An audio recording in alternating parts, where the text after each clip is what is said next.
এগুলো 1 টাকার 1987 সালের কয়েন। এই কয়েনগুলো 2024 থেকে 25-এ অনেকটাই দাম বেড়ে গেছে। নতুন প্রাইস লিস্ট। কয়েন ভেবেচিন্তে কেনাবেচা করবেন এবং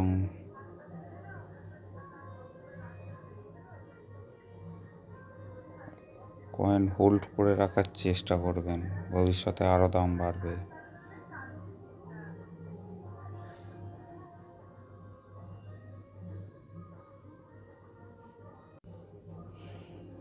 ভিডিওটা শেষ পর্যন্ত দেখবেন এবং প্রাইস সম্পর্কে একটা আইডিয়া পেয়ে যাবেন।